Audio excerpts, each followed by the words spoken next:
নমস্কার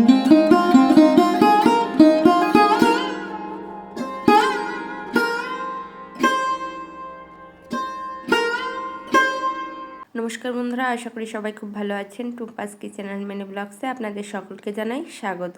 বাজারে কেনা চালের গুঁড়ো দিয়ে নরম তুলতুলে জালিদার দুধ চিতই পিঠা আজ আপনাদের তৈরি করে দেখাবো। দেখুন বন্ধুরা, কতটা ফুলেছে এবং কত সুন্দর হয়েছে, দেখেই কিন্তু খেতে ইচ্ছা করছে। এগুলো কিন্তু আধা ঘন্টা পরেই আমি দেখাচ্ছি। দেখুন বন্ধুরা, এখনও গরম ভাব বেরোচ্ছে, কিন্তু কতটা ফুলে গিয়েছে। এটা যদি আরও 2 ঘন্টা থাকে তাহলে একদম নরম তুলতুলে হয়ে যাবে। দেখুন বন্ধুরা, কত সুন্দর হয়েছে। চলুন দেখে নেওয়া যাক কীভাবে আজ আমি এই দুধ চিতই পিঠা তৈরি করি। দেখুন বন্ধুরা, আমি আপনাদের ভেঙে দেখাচ্ছি যে কতটা জালিদার হয়েছে। দেখুন বন্ধুরা, দেখে নিশ্চয়ই বুঝতে পারছেন যে কতটা জালিদার হয়েছে বাজারের কেনা চালের গুঁড়ো দিয়ে।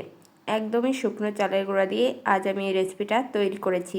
আপনারা এই রেসিপিটা যদি একবার দেখেন তাহলে বাসায় খুব সহজেই আপনারা চিতই পিঠা তৈরি করতে পারবেন। অনেকেই চিতই পিঠা তৈরি করতে পারেন না, এজন্য অবশ্যই স্কিপ না করে ভিডিওটা সম্পূর্ণ দেখবেন এবং বাসায় খুব সহজে চিতই পিঠা তৈরি করতে পারবেন। এখন আমি এখানে চিতই পিঠা তৈরির জন্য বাজারে শুকনো চালের গুঁড়া নিয়ে নিয়েছি 3 কাপ। এখন এখানে পরিমাণ মতো জল দিয়ে দেব। আমি এখানে কুসুম গরমের থেকে একটু বেশি পরিমাণ জল এখানে দিয়ে দেব। জলের ভিতর আঙুল দেওয়া যাবে, কিন্তু বেশিক্ষণ রাখা যাবে না। ঠিক এমন গরম জল আমি এখানে ব্যবহার করছি। খুব বেশি ফুটন্ত জল এখানে ব্যবহার করা যাবে না। আমি যেরকম বলে দিলাম ঠিক এরকম মাপের জল ব্যবহার করতে হবে। আমি এখানে 3 কাপ চালের গুঁড়া নিয়েছি, এজন্য এখানে অল্প পরিমাণ জল দিয়ে দেব। 3 কাপ মতো জল দিয়ে দেব। একবারেই অনেক জল দিয়ে দেব না। আমি ঠিক যেভাবে এই চালের গুঁড়ার ব্যাটারটা তৈরি করব, আপনারা ঠিক সেভাবেই চালের গুঁড়ার ব্যাটারটা তৈরি করবেন। তাহলে অবশ্যই পিঠা জালিদার এবং ফুলকো হবে। বন্ধুরা, এখানে যদি আপনারা স্কিপ করে ভিডিওটা দেখেন তাহলে কিন্তু পারফেক্টভাবে চিতই পিঠা তৈরি করতে পারবেন না। এখানে আমি আরও কিছুটা জল দিয়ে দিলাম। আপনারা দেখে নিশ্চয়ই বুঝতে পারবেন যে ব্যাটারটা কেমন হয়েছে। দেখুন বন্ধুরা, ব্যাটারটা কিন্তু খুবই গাঢ় হয়েছে। এভাবে আমি 5 মিনিট রেখে দেব। অবশ্যই বন্ধুরা, এভাবে 5 মিনিট রেখে দিতে হবে। ঢাকা দিয়ে দিলাম। 5 মিনিট পর ফিরে এসেছি। বন্ধুরা, 5 মিনিট রাখলেই হয়ে যাবে, খুব বেশি সময় রাখতে হবে না। এখন এটাকে আমি ব্লেন্ডারের জারে ভরে নেব। আমি অল্প অল্প করে নিচ্ছি, আপনারা বড় জার হলে বেশি করে নিতে পারেন। এখন এটাকে আমি 1 মিনিট মতো ব্লেন্ড করে নেব। খুব বেশি সময় ব্লেন্ড করার দরকার নেই, 1 মিনিট মতো ব্লেন্ড করে নিলেই হয়ে যাবে। দেখুন বন্ধুরা, আমি এখানে ব্লেন্ড করে নিয়েছি। এখন কিন্তু ব্যাটারটা অনেকটাই পাতলা হয়ে গেছে। আমি আপনাদের দেখিয়ে দিচ্ছি। দেখুন বন্ধুরা, ব্যাটারটা অনেকটাই পাতলা হয়ে গেছে। আমি পুরো চালের গুঁড়াটাই এভাবে ব্লেন্ড করে নেব। দেখুন বন্ধুরা, আমি এখানে পুরো চালের গুঁড়াটাই ব্লেন্ড করে নিয়েছি এবং এখনও কিন্তু অনেকটা গাঢ় আছে। এত গাঢ় থাকলে কিন্তু চিতই পিঠা তৈরি করা যাবে না। এজন্য এখানে আমি আরও কিছুটা পরিমাণ জল দিয়ে দিচ্ছি। বন্ধুরা, আমি আপনাদের দেখিয়ে দেব যে ব্যাটারটা ঠিক কতটা পাতলা হবে। অবশ্যই বন্ধুরা, এই ব্যাটারটা পাতলা করে তৈরি করতে হবে, তা না হলে কিন্তু জালিদার ফুলকো চিতই পিঠা তৈরি করা যাবে না। আপনারা অবশ্যই এখানে দেখবেন আমি কি কি ব্যবহার করছি। অবশ্যই সেইভাবে চালের গুঁড়া ব্যাটারটা তৈরি করবেন। আমি গ্যারান্টি দিচ্ছি অবশ্যই ফুলকো এবং জালিদার চিতই পিঠা তৈরি হবে। চিতই পিঠা তৈরি করার অনেকগুলো ধাপ আছে, এজন্য ধীরে ধীরে এই ধাপগুলো আপনারা ঠিকমতো দেখবেন, তাহলে অবশ্যই পারবেন। এখন আমি আরও 5 মিনিটের জন্য ঢাকা দিয়ে দেব। দুধ চিতই পিঠা তৈরির জন্য দুধটাকে আগে রেডি করে নেব। এজন্য এখানে 1 লিটার দুধ দিয়ে দিচ্ছি।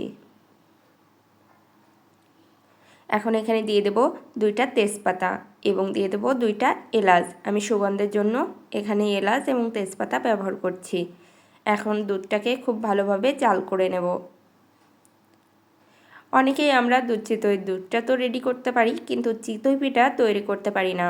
এই রেসিপিটা অবশ্যই ভালোভাবে দেখবেন, কোথাও স্কিপ না করে, তাহলে বলছি বন্ধুরা অবশ্যই আপনারা দুধ চিতই পিঠা তৈরি করতে পারবেন একদম অনায়াসে। এই রেসিপি দেখার পর আর কখনো অন্য রেসিপি আপনাদের দেখতে হবে না এই দুধ চিতই পিঠা তৈরি করতে, এই গ্যারান্টি আমি দিতে পারি। এখন দুধের ভিতর দিয়ে দিলাম গুড়টা দিয়ে আমি আরও কিছুটা সময় ফুটিয়ে নেব। ঠিক যতটা মিষ্টি খেতে আপনারা পছন্দ করেন সে পরিমাণে এখানে গুড় ব্যবহার করবেন। আপনারা চাইলে চিনিও ব্যবহার করতে পারেন, তবে গুড়ের এই পিঠা খুব ভালো লাগে। যদি এটা হয় রসের পিঠা তাহলে তো আরও ভালো হতো, কিন্তু আমার কাছে এখানে খেজুরের রস নাই, এজন্য আমি খেজুর গুড় দিয়েই পিঠাটা তৈরি করে নেব। এখানে দিয়ে দিলাম অল্প পরিমাণ নারকেল কোড়া। আপনারা চাইলে এখানে নারকেল কোড়াটা স্কিপ করতে পারেন, কিন্তু এই দুধের ভিতরেও নারকেল দিলে খেতে খুব ভালো লাগে, এই জন্য আমি এখানে এই দুধের ভিতরেও নারকেল কোড়াটা দিয়ে দিলাম। হয়ে গেছে, এখন রেখে দেব।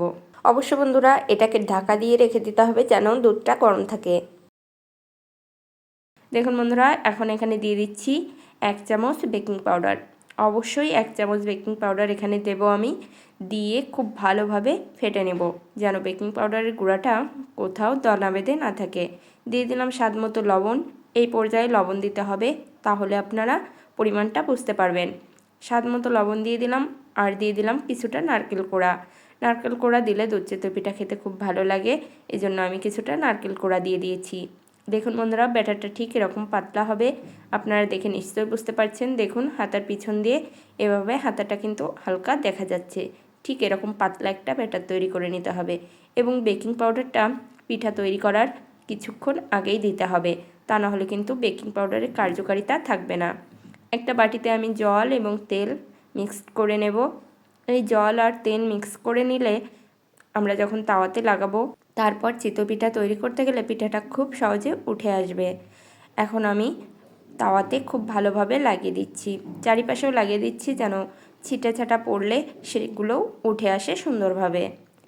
এখন তাওয়াটা খুব ভালোভাবে গরম করে নেব, এবং ঢাকনাটাও আমি উপর দিয়ে দিয়ে দেবো যেন ঢাকনাটাও ভালোভাবে গরম হয়ে যায়।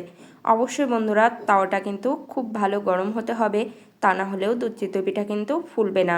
তাওয়া যদি আপনাদের গরম না থাকে, হালকা গরম থাকে, তাহলেও কিন্তু দুধ চিতই পিঠা একদমই ফুলবে না। এজন্য তাওয়াটা খুব ভালোভাবে গরম করে নিতে হবে, এবং মিডিয়াম আঁচে এগুলোকে তৈরি করে নিতে হবে। এই পিঠা হতে কিন্তু 2-3 মিনিটের বেশি একদমই সময় নেবে না। দেখুন বন্ধুরা, 2 মিনিট পরেই কতটা ফুলকো ফুলকো হয়েছে। আপনারা ক্যামেরায় কতটা বুঝতে পারছেন জানি না, তবে পিঠাগুলো কিন্তু খুবই ফুলকো হয়েছে, কারণ আমার এই পিঠার সাইজটা একদমই ছোট। আর আমি যখন দিয়েছিলাম তখন আপনারা নিশ্চয়ই দেখেছেন। দেখুন বন্ধুরা কতটা ফুলকো হয়েছে, এবং এগুলো কিন্তু খুবই জালিদার হয়েছে। একটা দিকে খেয়াল রাখতে হবে, চুলার জাল যেন চারিপাশে সমানভাবে যায়। এক পাশে যদি কম বেশি হয় তাহলে কিন্তু পিঠাগুলো ফুলবে না।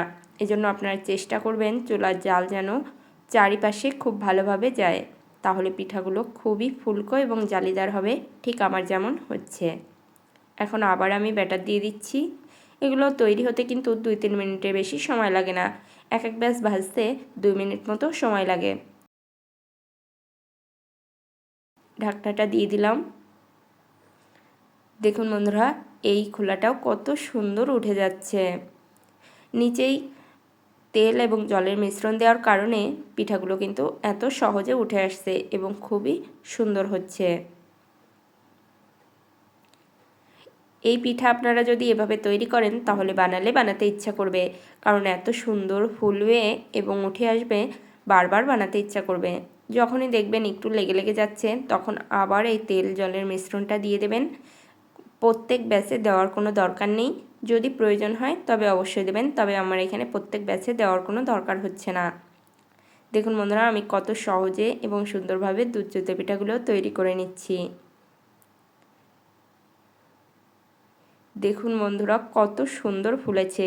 রেসিপিটি যদি ভালো লাগে অবশ্যই লাইক, কমেন্ট, শেয়ার করবেন, এবং আমার চ্যানেলটি সাবস্ক্রাইব করে আমার পাশে থাকবেন। আমার পুরনো বন্ধুদের জানাই অনেক অনেক ধন্যবাদ, এবং যারা নতুন আছেন প্লিজ আমার চ্যানেলটিকে সাবস্ক্রাইব করবেন, এবং নতুন নতুন রেসিপি পেতে আমার পাশে থাকবেন। দেখুন আরও এক ব্যাচ দেখিয়ে দিলাম কত সুন্দর ফুলেছে। এভাবে আমি সব পিঠা তৈরি করে নেব, এবং তৈরি করার সাথে সাথে এই দুধের ভিতর দিয়ে দেব। দুধটা যেন গরম থাকে সেদিকেও খেয়াল রাখবেন, তাহলে পিঠাগুলো খুব ভালোভাবে ভিজবে। আমি 1 ঘন্টা পর আপনাদের দেখাচ্ছি। দেখুন বন্ধুরা কতটা নরম হয়েছে এবং কত সহজে কেটে যাচ্ছে, এখনও কিন্তু গরম ভাপ আছে। দেখুন বন্ধুরা, আমি চাপ দিলেই ভেঙে যাচ্ছে, কতটা নরম তুলতুলে হয়েছে এবং জালিদার হয়েছে। বন্ধুরা এভাবে বাসায় একবার চিতই পিঠা তৈরি করে দেখবেন, বারবার তৈরি করতে ইচ্ছা করবে। সম্পূর্ণ ভিডিওটি দেখার জন্য সকলকে জানাই অসংখ্য ধন্যবাদ। নমস্কার।